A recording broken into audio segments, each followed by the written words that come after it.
Hello दोस्तों, नमस्कार। मैं हूं राम और स्वागत है आपका अपने यूट्यूब चैनल स्टडी BRG पर।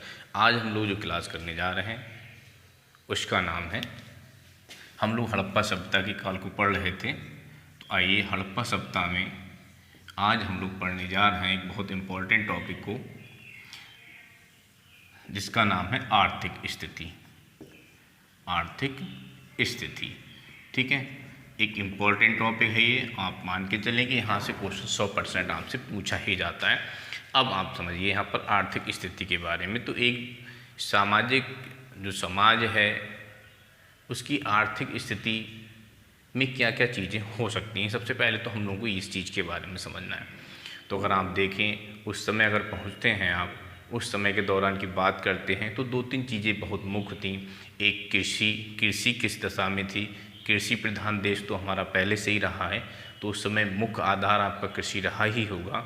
दूसरा, हम लोग पशुपालन भी करते होंगे। पशुपालन में क्या क्या चीज़ें थी, किस तरह से हम लोग पशुपालन को यूज़ करते थे, किस तरह से पशुओं का महत्व वहाँ रहता था। इसके बाद में हम लोग व्यापार भी करते थे। आपने ऑलरेडी एक मूवी देख रखी होगी मोहनजोदड़ो जिसका नाम है, उसमें दिखाया जाता है कि लोग एक जगह से दूसरी जगह जाकर के किस तरह से व्यापार को कर रहे हैं, उसके बदले में क्या देते हैं, क्या लेते हैं। तो इस तरह से व्यापार की स्थिति भी कुछ ना कुछ रही। एक माध्यम भी रहा था उस समय कि आपको मोहरों के बदले में क्या चीज़ देनी है, मोहरों के बदले में क्या चीज़ लेनी। तो इन सब तरीके की लिपि की भी हम लोग यहाँ चर्चा करेंगे कि उस समय कोई लिपि प्राप्त हुई है तो वो लिपि पढ़ी गई, नहीं पढ़ी गई, कैसे थी, किस लिए थी, क्या नाम था उसका। इन सब चीज़ों के बारे में हम लोग आज चर्चा करेंगे। यही एक समाज की आर्थिक स्थिति भी हो सकती है, ठीक है, जिसमें मुख्य आधार हमारा कृषि है। कृषि के साथ साथ हम लोग व्यापार देखते हैं। पशुओं की क्या स्थिति थी, पशुओं का प्रयोग कहाँ कहाँ होता था, उस समय किस किस पशु की जानकारी हम लोग रखते थे। इन सब चीज़ों के बारे में आज हम लोग जानने जा रहे हैं, ठीक है। तो हम लोग स्टार्ट करते हैं आर्थिक स्थिति के बारे में। इससे पहले मैंने एक सामाजिक स्थिति का टॉपिक आपको क्लियर कराया था, उसके साथ साथ मैंने धार्मिक स्थिति के बारे में भी आपको बताया था, हड़प्पा सभ्यता। उस टॉपिक को वहाँ से कर लीजिएगा। छोटे छोटे टॉपिक्स मैंने बनाए। हालांकि एक समाज में आर्थिक की बात करें या हम सामाजिक स्थिति की बात करें या धर्म से संबंधित हम लोग बात करें तो बहुत सारी चीज़ें हो सकती हैं, लेकिन इतना सब कुछ हम लोग वहाँ लेकर नहीं चलते हैं। हम लोग देखते हैं वहाँ पर कि किन किन चीज़ों से क्वेश्चन पूछा जा रहा है और लगातार कहाँ से क्वेश्चन बन रहा है। तो मैंने बहुत सारे पेपर को देखा है, वहाँ से मुझे जहाँ तक दिखा है मैंने कि यहाँ पर किस किस टॉपिक से किस किस जगह से क्या क्या क्वेश्चन उठ रहा है। मेनली हम लोग उन्हीं टॉपिक्स की चर्चा यहाँ पर करेंगे, जिससे कि आपका जो क्वेश्चन है वो आपका कभी बाहर ना जाए और 100% आपको वो एग्ज़ाम में प्राप्त हो जाए, ठीक है। तो हम लोग स्टार्ट करते हैं आर्थिक स्थिति के बारे में। तो सबसे पहले हम लोग फिर से एक बार समझते हैं कि एक समाज की आर्थिक स्थिति के बारे में हम लोग क्या क्या जानेंगे। आइए देखिए, तो सबसे पहले हम लोग जानेंगे कृषि के बारे में कि उस समय जो कृषि थी वो किस स्थिति में थी, किस किस अनाज का हम लोग को साक्ष्य प्राप्त हुआ है, कहाँ कहाँ से कौन कौन से अनाज के साक्ष्य प्राप्त हो रहे हैं, कृषि हमारा कहाँ से हो रहा है, किस स्थान से हमें कृषि हो रही है, क्यों ये सब। हालांकि ये वाला टॉपिक अगर हम बात करते हैं पर्यावरण की लेकर के, आगे चल कर के मैं एक क्लास आपको पर्यावरण की दूंगा, तो उसमें आपको मैं बिल्कुल शुरू से लेकर के बताऊँगा किस प्रकार से मानव आया, किस प्रकार से उसने कृषि को प्रारंभ किया, किस प्रकार से उसने आग का प्रारंभ किया, क्या क्या रीजन्स रहे थे, कैसे कैसे उसने पशुपालन का प्रयोग किया, कैसे वो जान पाया कि कृषि भी होती है, कैसे वो जान पाया कि पशुपालन भी होता है। तो इन सब चीज़ों को लेकर के हम लोग वहाँ पर एक विस्तृत चर्चा करेंगे। अभी हम लोग सिर्फ अपने टॉपिक से संबंधित चीज़ों को देख लेते हैं, ठीक है।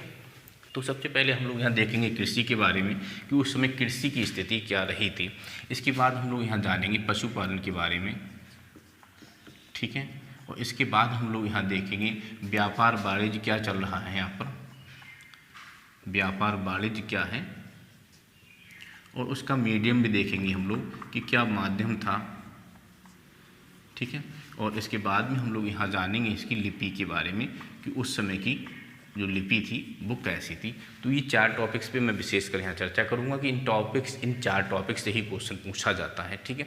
तो यहाँ पर भी हम लोग इन टॉपिक्स की चर्चा करते हैं। तो सबसे पहला टॉपिक है हम लोगों का कृषि। आइए हम लोग सबसे पहले कृषि को पढ़ते हैं।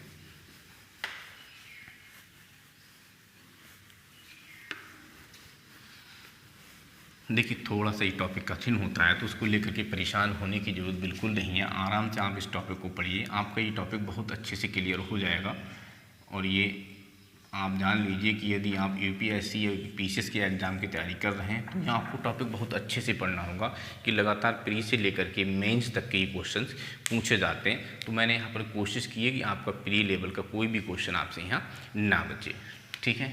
तो हम लोग यहाँ बात करने जा रहे हैं कृषि के बारे में। कृषि, आइए तो देखिए कृषि, इस समाज की यदि हम यहाँ बात करते हैं तो ये जो समाज था उस समय जो आप देख रहे हैं कि जो भी आपको स्थल प्राप्त हुए हैं तो वो स्थल आपको थोड़ी सी आवाज़ बाहर से आती है, ठीक है। तो उनको थोड़ा सा मैनेज कीजिएगा। कभी कभार कुछ लोग यहाँ से निकलते हैं, थोड़ा शोर ज़्यादा करते हैं तो उस वजह से कुछ आवाज़ें ज़्यादा आ जाती हैं, ठीक है।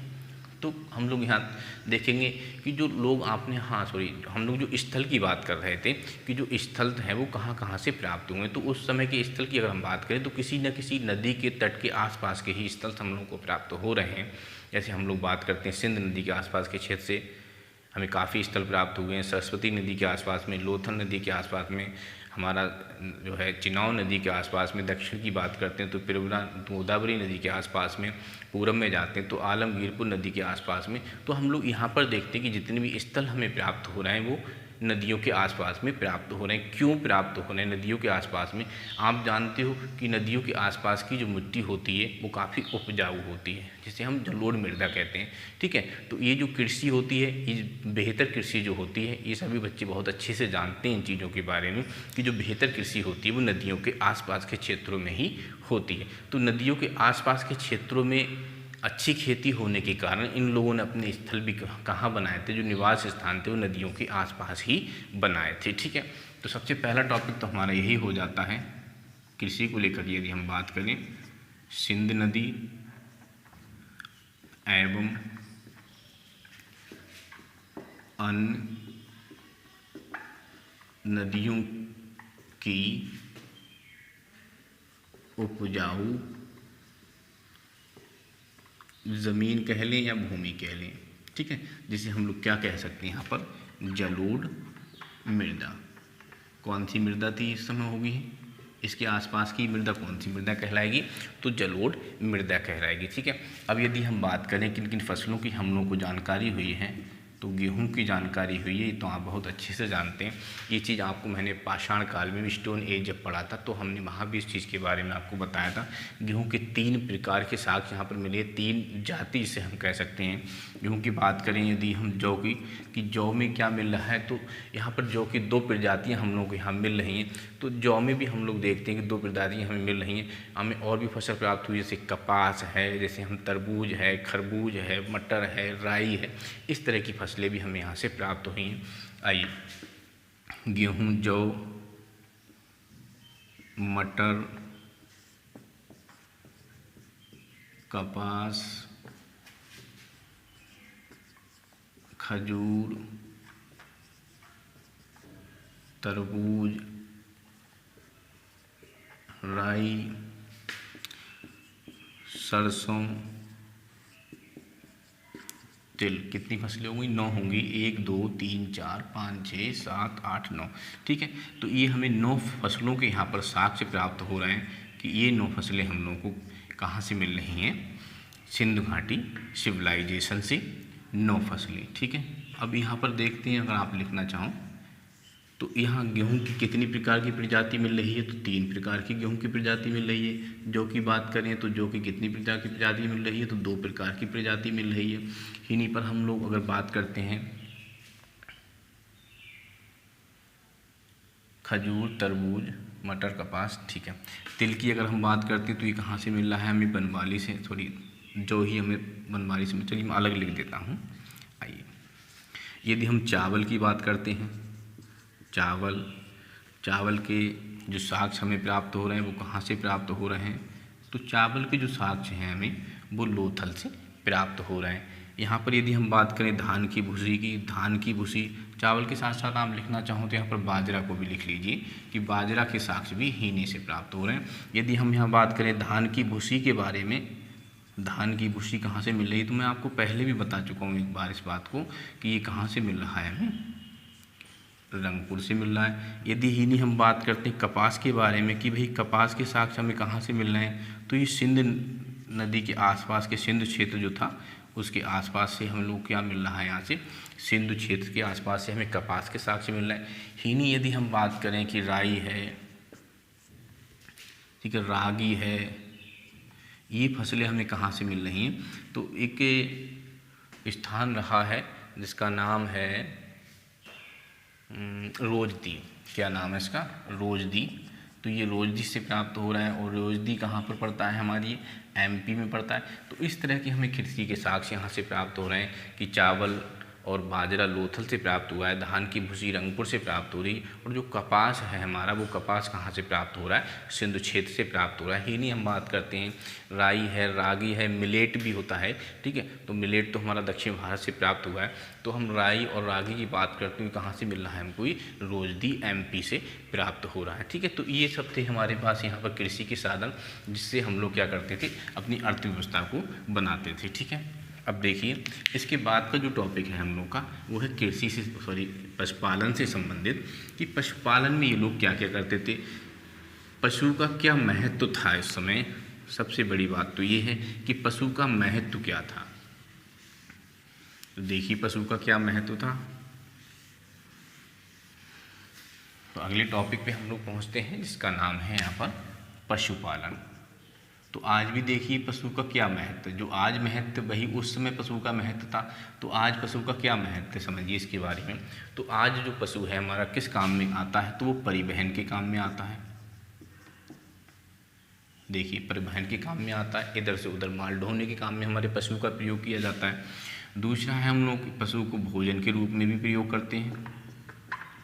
और तीसरा ये है कि भोजन के साथ साथ हम लोग इसे कहाँ यूज करते हैं, कृषि भी में भी इसका हम यूज करते हैं, अन्य भी जगह हम लोग इसका यूज कर लेते हैं। तो ये हमारे महत्वपूर्ण चीज़ें कि परिवहन में, भोजन में, कृषि में, विपणन में, इस तरह से हम लोग इसका यूज यहाँ पर करते थे। अब यहाँ बात करें कि किस किस पशु की हमें उस समय जानकारी प्राप्त हुई है, तो देखिए गाय, बैल,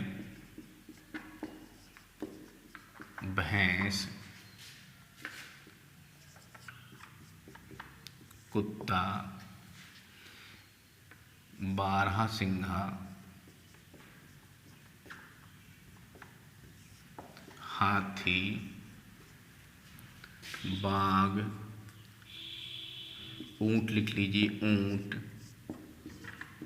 बाघ, घोड़ा। तो उस समय हमें ये पशु वहाँ से प्राप्त हो रहे हैं। अब यहाँ बात करें तो ऊंट कहाँ से प्राप्त हो रहा है, तो ऊंट हमें बनवाली से मिल रहा है। कहाँ से मिल रहा है, ऊंट हमें बनवाली से ऊंट हमें प्राप्त हो रहा है। ही नहीं यदि हम बात करें घोड़े के बारे में, तो घोड़े की यदि बात करोगे तो घोड़े का जो कंकाल है, घोड़े का कंकाल वो कहाँ से मिल रहा है, सुरकोटडा से मिला है, सुरकोटडा से मिला है।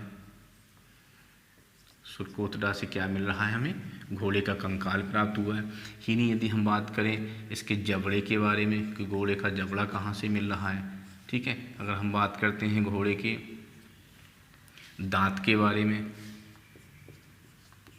ठीक है, दांत के बारे में, तो देखिए घोड़े का जो जबड़ा है वो जबड़ा मिल रहा है लोथल से, लोथल से मिल रहा है। यदि हम दांत के बारे में बात करते हैं तो ये राना गुंडई, राना गुंडई बलूचिस्तान, यहाँ से ये हमें प्राप्त हो रहा है। एक बार समझिए इसको,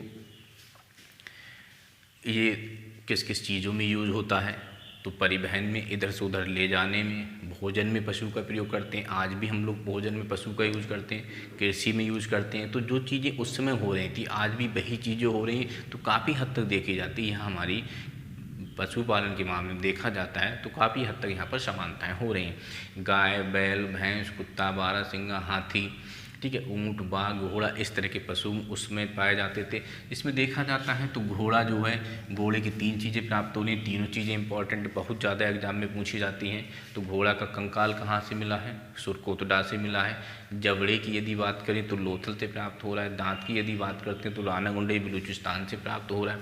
इन्हीं यदि हम ऊँट की बात करते हैं तो बनवाली आपसे प्राप्त हो रहा है, ठीक है। तो ये सब चीज़ें जो बनवाली कहाँ पड़ता है, हरियाणा में पड़ता है, मैं आपको पहले ही बता चुका हूँ। तो इन चीज़ों में अब यहाँ पर अगर देखें तो उस समय आपने देखा था तो एक सिरंगी बैल, जिसे हम वृषभ पूजा कहते थे, वो भी प्राप्त हो रहा है। एक सिरंगी बैल, इसकी क्या होती थी, वृषभ पूजा होती थी उस समय। वृषभ पूजा हो रही है, कहाँ से प्राप्त हो रहा है ये? मोहनजोदड़ो से प्राप्त हुआ ये बात आपको मैं पहले भी बात बता चुका हूँ जब हम लोगों ने धार्मिक पढ़ा था। ठीक है, धार्मिक व्यवस्था पढ़ी थी तो वहाँ मैंने आपको बताया था माता देवी की पूजा होती है, एक श्रृंगी बैल वृषभ की पूजा होती है। ठीक है, तो इस तरीके से मैंने आपको बताई थी। एक मैंने वहाँ मोहर भी आपको बताई थी जो कि हमें प्राप्त हो रही थी। ठीक है, जो कि हमें अर्नेस्ट मैके ने खोजी थी मोहनजोदड़ो से। अब देखिए यहाँ पर वो जो मोहर थी वो हमें प्राप्त तो मोहनजोदड़ो से हुई थी, लेकिन कहाँ बनी थी वो तो मेसोपोटामिया से आई हुई मोहर थी। तो यहाँ यदि हम बाघ की बात करते हैं, शेर की बात कर लें यदि हम, तो बाघ में क्या था उस समय कि बाघ जो था मोहरों पे छपा हुआ प्राप्त हुआ था, लेकिन बाघ जो था वो हमारी यहाँ की मोहरों पे प्राप्त नहीं होता, मेसोपोटामिया की जो मोहरें थी उनको प्राप्त हो रहा था। लिख लेते हैं, बाघ की मोहर, जो मोहर थी उस पर जो बाघ छपा हुआ था वो कहाँ की मोहर पर प्राप्त हो रहा था? तो ये प्राप्त हो रहा था हमें मेसोपोटामिया की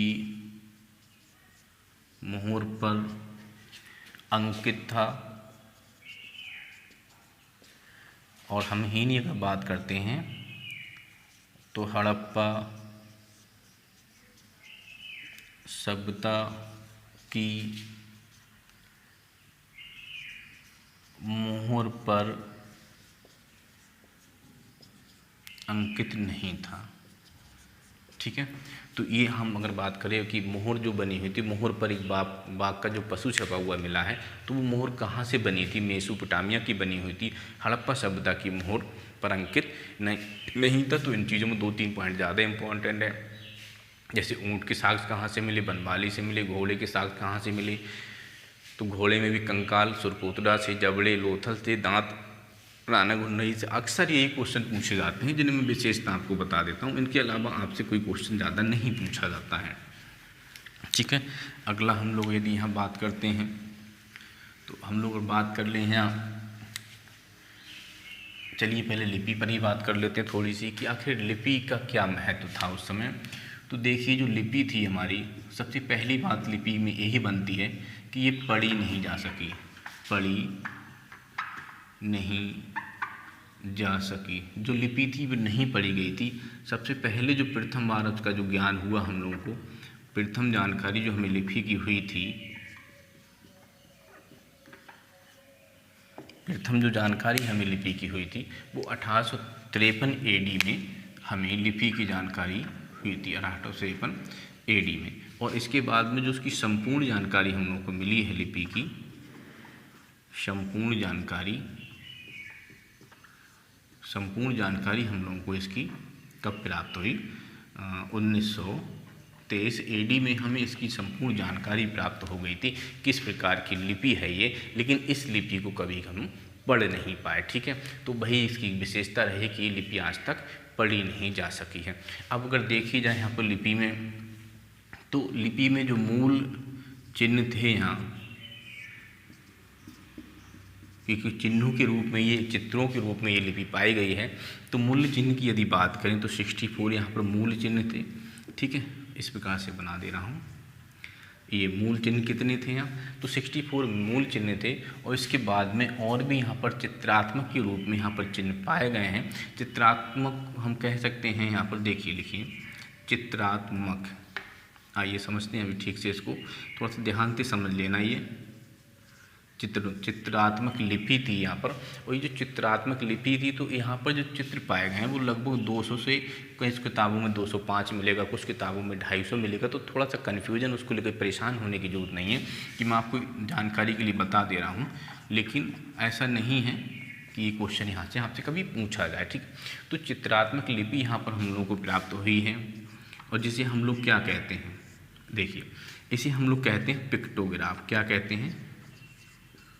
पिक्टोग्राफ, या हम लोग इसे कहते हैं, आप लोगों ने देखा होगा इमोजी टाइप का, इमोजी जो कि हम लोग कभी जो है फेसबुक पर, या हम लोग कभी व्हाट्सएप पर, या अन्य चीज़ों में हम लोग किसी को जो कोई लिपि का दर्शाना चाहते, सॉरी लिपि कह रहा हूँ, कोई चित्र दर्शाना चाहते तो हम इमोजी का यूज़ करते हैं। तो ये इमोजी टाइप की लिपि थी। कैसी थी? इमोजी टाइप की ये लिपि थी, पिक्टोग्राफ या इमोजी टाइप की यहाँ पर लिपि थी। अगर हम यहाँ बात करें कि सबसे ज़्यादा यहाँ पर भी जो अक्षर प्राप्त हुए, जो एक हमारा जो यू अक्षर है, यू अक्षर यहाँ लिखिए, यू अक्षर ये सर्वाधिक बार प्रयोग हुआ है, ऐसे लिख लीजिए, सर्वाधिक बार प्रयोग में आया। समझिए, जो हमारा जो आकृति वहाँ पर प्राप्त हो रही है वो यू अक्षर के टाइप की आकृति प्राप्त हुई है और ये सर्वाधिक बार प्रयोग हुई है, ये चीज़ हमसे पूछी जाती है। यदि इन्हीं हम लोग चित्र की बात करते हैं तो हम लोग को मछली की आकृति, मछली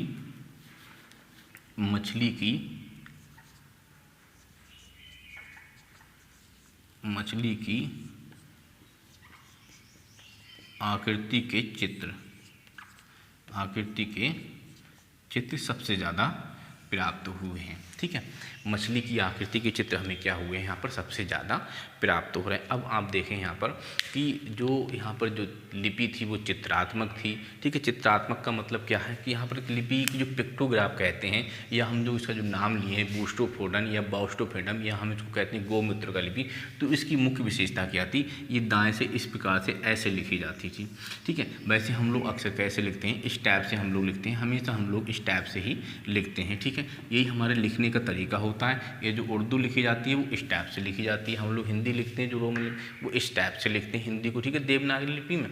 और लेकिन यहाँ की जो विशेषता ये थी कि ये जो लिपि लिखी हुई थी वो इस तरह से लिखी हुई थी, दाएं से बाएं, बाएं से दाएं, दाएं से बाएं, बाएं से दाएं, इस प्रकार से। ठीक है, तो इसको इन्होंने नाम दिया यहाँ पर, इस लिपि को जिन्होंने नाम दिया वो नाम था, इसको कई नाम दिए गए, बाउस्ट्रोफेंडम,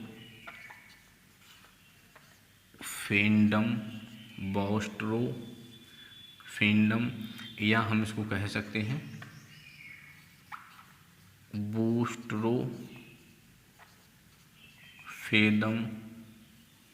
बूस्ट्रोफेदम, या हमने इसको नाम दिया है गोमूत्र का। क्या नाम दिया है, गोमूत्र का। समझिए इसके बारे में, ये जो लिपि थी, ठीक है, तो सर्वाधिक जो अक्षर टाइप के प्रयोग हो तो यू अक्षर टाइप की सर्वाधिक यहाँ पर प्रयोग हुआ है। मछली की आकृति का चित्र यहाँ पर ज़्यादा हुआ है। बाउस्टोफेंडम या बूस्टोफेंडम या गोमूत्र का इस लिपि का नाम दिया गया। इस लिपि में इससे ज़्यादा क्वेश्चन आपसे नहीं पूछा जा सकता है। ठीक है, लिपि में नहीं पढ़ी गई प्रथम जानकारी 1853 AD में प्राप्त हुई, संपूर्ण जानकारी हम लोगों को 1923 AD में प्राप्त हो गई। मूल चिन्ह इसमें 64 थे, जबकि टोटल चिन्हों की बात करें, अन्य चिन्हों की बात करें, 200 से लेकर के 400 यहाँ पर अक्षर थे। जो कि लिपि जो थी वो चित्रात्मक से ही नहीं, पर हम लोग उधर की बात करते हैं मेसोपोटामिया की या हम लोग मिस्र की, तो वहाँ कीलाक्षर लिपि पाई गई थी। तो चित्रात्मक लिपि है, पिक्टोग्राफ, ठीक है, इसे कहा जाता है। या फिर हम लोग इमोगी के बारे में बच्चे बहुत अच्छे से जानते हैं, कुछ जो साइन बना करके हम लोग किसी को दर्शाने की कोशिश करते हैं। ठीक है, तो इस तरह की लिपि मिली है। यहाँ पर भी अगर देखा जाए तो यू, हमारा जो अंग्रेजी अक्षर यू होता है, इस प्रकार के चित्र की सबसे ज़्यादा यहाँ पर प्रयोग किया गया है। ऐसी मछली की आकृति के चित्र का प्रयोग किया गया यदि हम किसी उसकी बात करते हैं। और फिर यदि हम इसका नाम की बात करते हैं तो बाउस्ट्रोफेनम या फिर बूस्टोफेदम, गोमूत्र का, ये इसके नाम दिए गए हैं। ठीक है, तो सिंध घाटी सभ्यता में लिपि की आपको जानकारी पूरी यहाँ से प्राप्त हो गई। इससे ज़्यादा आपको क्वेश्चन नहीं पूछा जाएगा। ठीक है, अब यदि हम व्यापार की बात करते हैं तो कैसे क्या हमें जानकारी प्राप्त होती है कि भाई यहाँ पर व्यापार चल रहा था। यहाँ से हम लोग मेसोपोटामिया जाते थे, मेसोपोटामिया के लोग हमारे यहाँ आते थे, मिस्र हम लोग जाते थे, मिस्र के लोग हमारे यहाँ आते थे। इन सब चीज़ों की जानकारी हमें कैसे प्राप्त हुई। 1 मिनट होल्ड कीजिए, मैं इंक डाल देता हूँ, इंक में प्रॉब्लम आ रही है। ठीक है, 1 मिनट होल्ड कीजिए प्लीज़।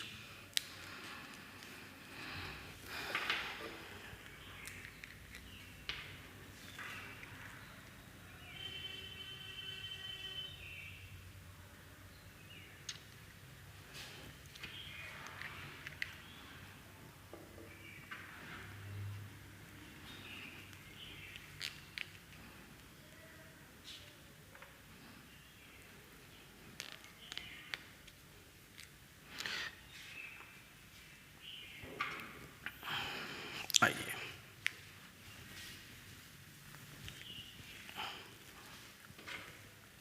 ठीक है, अब हम लोग यहाँ बात कर लेते हैं व्यापार और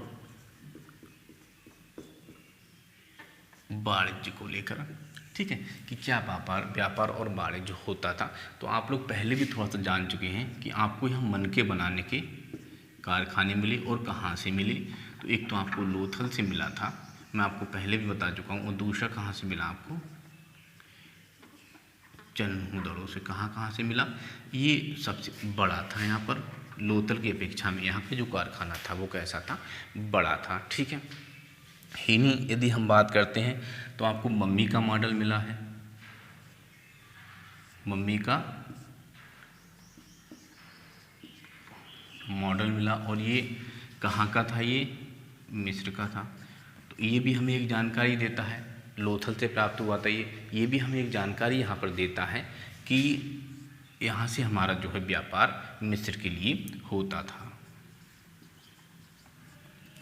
एक चीज़ और देखेंगे आप लोग, यहाँ लार्ज बर्द मणि प्राप्त हुई है आपको, ठीक है, और ये कहाँ की थी, ये थी बदख्शां, अफगानिस्तान। कहाँ की थी ये मणि, बदख्शां, अफगानिस्तान की। तो इस तरीके से आपको यहाँ चीज़ें प्राप्त हो रही हैं।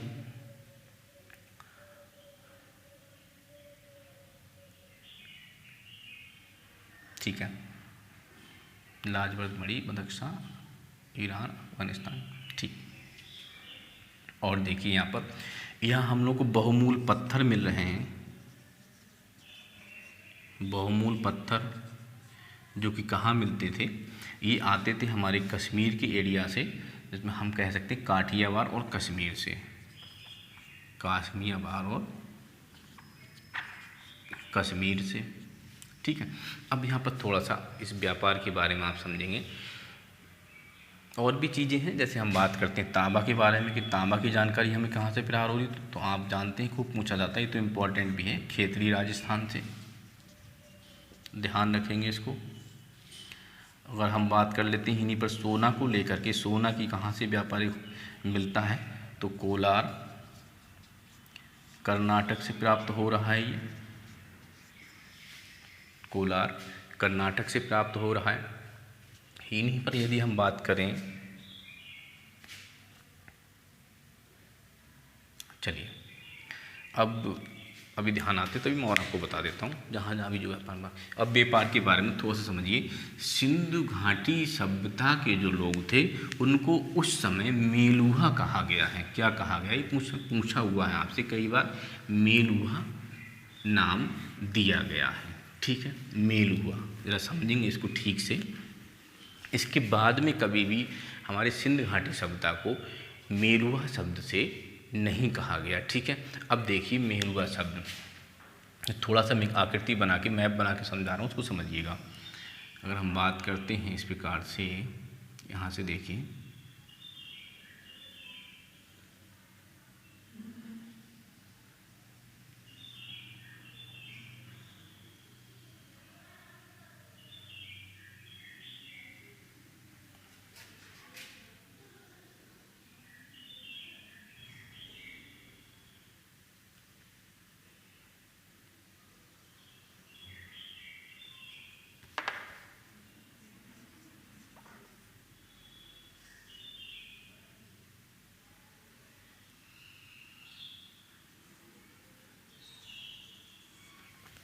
इस प्रकार से आइए देखें थोड़ा सा इसके बारे में आप समझें।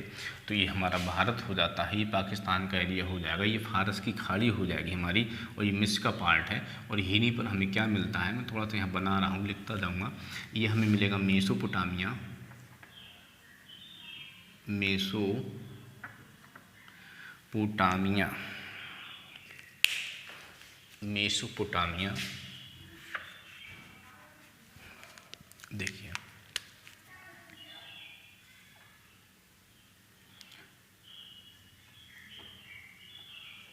मेसोपोटामिया, समझिए यहाँ पर ये जो मेसोपोटामिया है, यहाँ से ही हमें एक शासक प्राप्त होता है जिसका नाम है अक्काड, ठीक है। सारगोन इसका साम्राज्य था, सारगोन साम्राज्य के नाम से। वहीं पर एक सारगोन अभिलेख प्राप्त हुआ है। क्या प्राप्त हुआ है, यहाँ से ही एक सारगोन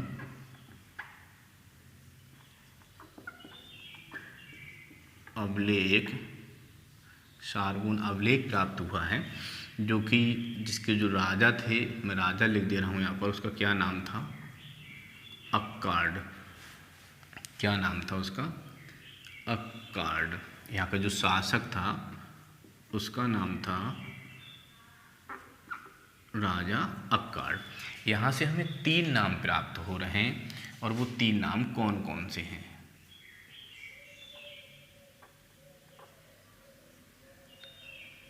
देखिए, तो एक तो हमें मिल रहा है यहाँ से मेलुहा नाम, दूसरा हमें मिल रहा है यहाँ पर ढिलमुन, और तीसरा मिलेगा हमें मगन। ठीक है, ये 3 हमें नाम प्राप्त हो रहे हैं। समझिए जरा ध्यान से इसको। ये वाला जो पार्ट है, यहाँ पर जो पार्ट है, ये कौन सा पार्ट है हमारा, मेसोपोटामिया है, ये इराक वाले क्षेत्र में। यहाँ पर एक अक्काड राजा जो थे होते थे, जिनका सारगोन वहाँ पर साम्राज्य था, उसी के नाम पर एक यहाँ पर अभिलेख बना, वो मिला है हमें, सारगोन अभिलेख, और जो कि कब का है, जो है 2350 BC का। कब का है ये, 2350 BC का हमें प्राप्त हुआ है। इस पर हमें 3 नाम प्राप्त हो रहे हैं, मेलुआ, ढिलमुन और मगन। ठीक है, तो उस समय जो मेलुआ नाम दिया गया, जो मेलुआ कहा गया, वो सिंध किसको कहा गया था, सिंध वासियों को। मेलुआ नाम किसे दिया गया है, सिंध वासियों को। ठीक है, यदि हम यहाँ ढिलमुन की बात करते हैं कि ढिलमुन किसको नाम दिया है, तो ढिलमुन यहाँ ये वाला जो क्षेत्र है हमारा, और ये कौन सा क्षेत्र है, ये फारस की खाड़ी। ठीक है, तो इसको नाम दिया गया है, ढिलमुन नाम दिया गया। फारस की जो खाड़ी थी, यहाँ के लोगों को क्या नाम दिया गया है, फारस की खाड़ी जो है, यहाँ को नाम दिया, यहाँ के लोगों को नाम दिया गया, यहाँ पर ढिलमुन नाम दिया गया है। ये हाथियों का देश कहा जाता था। ठीक है, सब इम्पोर्टेंट पॉइंट है, याद रखिएगा। हाथियों का देश इसे हम लोग कहते थे। सूर्योदय का हम लोग इसे देश कहते हैं, सूर्योदय का देश, और हम इसे साफ सुथरा शहर भी कहते हैं।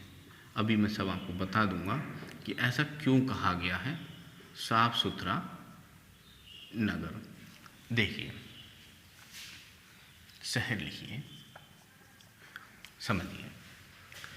ये जो ढिलमुन है, मेहलुआ के जो लोग थे, मेहलुआ कहाँ का एरिया है, ये वाला एरिया जो था मेहलुआ का था, जो कि भारत और पाकिस्तान के क्षेत्र था। इन लोगों को उस समय क्या कहा गया है, मेहलुआ शब्द कहा गया। इसके बाद में कभी भी सिंधवासियों को मेहलुआ शब्द नहीं कहा गया है। अगर हम बात करते हैं ढिलमुन की, तो ये फारस की खाड़ी में, ये वाला जो है यहाँ पर फारस की खाड़ी होती है, ओमान वाले यहाँ पर आपका ओमान होगा, तो इनको जो नाम दिया है फारस की खाड़ी, हाथियों का देश, बहुत ज़्यादा हाथी पाए गए होंगे, इसलिए हाथियों का देश कहा गया है। सूर्योदय का देश क्यों कहा गया है, यहाँ से जब ये लोग चलते थे व्यापार करने के लिए, तो यहाँ आकर के, यहाँ पर अगर चले हैं शाम को, यहाँ से चले, तो यहाँ आते आते क्या होता था कि यहाँ दिन निकल आता था, या क्या होता था कि यहाँ से चलते चलते क्या हुआ, यहाँ रात हो गई, और रात होने के बाद यहाँ आराम किया। आराम होने के बाद जब ये उठे, सो करके उठे, तो सूर्योदय हो रहा था, दिन निकल रहा था, तो इसलिए इसको नाम दे दिया इन्हें सूर्योदय का। आज भी आप देखते हैं कि जिस एरिया में बढ़िया से मार्केट होती है, सब चीज़ें व्यापार ठीक से वहाँ से चल रहा होता है। जैसे शहर की हम बात करते हैं, तो साफ़ सुथरे वो होते हैं। क्यों साफ़ सुथरे होते हैं, क्योंकि वहाँ पर एक व्यापार हो रहा है, अच्छे से वहाँ व्यापार चल रहा है। तो यही स्थिति यहाँ की थी कि जब लोग यहाँ से आते थे, तो ये इनका बीच का केंद्र था, तो यहाँ आके आगे विश्राम करते थे, विश्राम स्थल भी था इन लोगों का ये, और इसके बाद में ये लोग मिस्र के लिए जाते थे व्यापार करने के लिए, तो इसलिए इनको साफ़ सुथरा शहर भी कहा गया। अगर हम लोग यहाँ मगन की बात करते हैं, ठीक है, तो मगन जो था अभी तक बहुत निश्चित नहीं हुआ है। ठीक है, इसके बारे में थोड़ी सी अभी संदेह है स्थितियों में कि किस क्षेत्र को कहा गया है, फिर भी इसको कहा जाता है, तो हम लोग इसे कह सकते हैं मकरान तट पाकिस्तान, मकरान तट पाकिस्तान। ठीक है, इन वाले क्षेत्रों को जो है यहाँ पर इन्होंने मगन नाम दिया है। ठीक है, देखिए, तो क्या था, मेसोपोटामिया से एक हमें अभिलेख प्राप्त हुआ है, जिसके शासक थे अर्काड। इनका एक सारगोन वंश था वहाँ पर, तो वहाँ पर इन्हीं के नाम पर एक सारगोन अभिलेख मिला है, जो कि कब का है, 1350 ईस्वी का है। यहाँ से हमें 3 शब्द प्राप्त हुए, मेलुआ, ढिलमुन और मगन। इन 3 शब्दों से हमें जानकारी प्राप्त होती है कि इनके बीच कहीं ना कहीं व्यापार स्थित था, ये एक दूसरे के यहाँ व्यापार करते थे। तो मेहलुआ जो था वो सिंध वासियों के लिए कहा गया, ढिलमुन हमारे फारस की खाड़ी से संबंधित जो लोग थे उनके लिए कहा गया है। और मगन के लिए अभी भी आंकड़े अपर्याप्त हैं, फिर भी इसको हम लोग मकरांतक पाकिस्तान से मान कर चलते हैं। ठीक है, तो एक मैप के हिसाब से मैंने आपको बताया। अब थोड़ा सा एक बात समझिए, ये वाला जो एरिया है हमारा, ये मिस्र का एरिया है। आप जानते हैं, मैंने शायद पहले भी आपको एक बार बताया है, ये मिस्र का था जहाँ से मम्मी का मॉडल प्राप्त हुआ है। और वो हम लोग कहाँ से प्राप्त हो रहा है, लोथल से प्राप्त हो रहा है। ठीक है, ये है। और ये वाला हमारा एरिया है, ये हड़प्पा सभ्यता के लोग हैं। ये वाला हमारा क्या है, मेसोपोटामिया, इराक का क्षेत्र है। ठीक है, तो इन अभिलेख के द्वारा हम लोग को ये जानकारी प्राप्त हो रही है कि इन तीनों के बीच में कहीं ना कहीं एक व्यापारिक संबंध था। ठीक है, आइए इसको हटा देते हैं। तो ये लगभग में जो महत्वपूर्ण पॉइंट थे उनके बारे में मैंने आपको बता दिया। अब यहाँ पर कुछ वस्तुएं आयातित रहती हैं, कुछ निर्यातित रहती हैं। इस तरह के क्वेश्चन लगभग में आपसे नहीं पूछे जाते हैं, तो मैं उस तरह के क्वेश्चन को यहाँ नहीं आपको बता रहा हूँ। तो जितने भी क्वेश्चंस आपसे पूछे जा सकते हैं, तो मैंने कोशिश की कि आपको सारे के सारे क्वेश्चंस बताने के। ठीक है, वीडियोज़ को देखिएगा। ठीक है, स्टडी BRG को हमारे ज़्यादा से ज़्यादा सब्सक्राइब करवाइए, ज़्यादा से ज़्यादा कीजिए, शेयर कीजिए, जिससे कि ये चैनल हमारा थोड़ा आगे बढ़ सके और जल्दी से जल्दी हमारे सब्सक्राइब ज़्यादा से ज़्यादा हो सकें। ठीक है, बहुत बहुत धन्यवाद आपका वीडियो देखने के लिए। आगे भी मैं इस तरह की अच्छी वीडियो आपके लिए लाता रहूँगा और बहुत जल्दी मैं इस सिस्टम को ऑनलाइन बना दूँगा, जिससे कि हम आपके सामने होंगे और हम आपको देख पाएंगे, आप हमें सुन पाएंगे। ठीक है ना, तो आगे से इस प्रक्रिया को हम बहुत जल्दी लागू करने वाले हैं। लॉकडाउन का समय चल रहा है, घर पर बैठिए, स्टे होम कीजिए बढ़िया से और अच्छे से अपने आप को ध्यान रखिए और हमारी तरफ ना जाइए कि हमने ये क्या किया, हमने जो किया वो अच्छा किया है। ठीक है, क्योंकि इस मौसम में हम लोगों को, मुझे भी लगा कि यार किसी का रोज़गार चलेगा और कम से कम 100-150 रुपये तो मेरी तरफ से उसको जाएंगे, तो मैंने उसको बुलाया और बुलाने के बाद ये सब करा दिया और मुझे भी थोड़ा सा गर्मी में सुकून मिल रहा है। तो इसके बारे में चिंता मत कीजिए, क्या किया मैंने अच्छा किया है, आप लोग भी समझते हूँ कि मैंने अच्छा किया है। ठीक है, बहुत बहुत धन्यवाद आपका।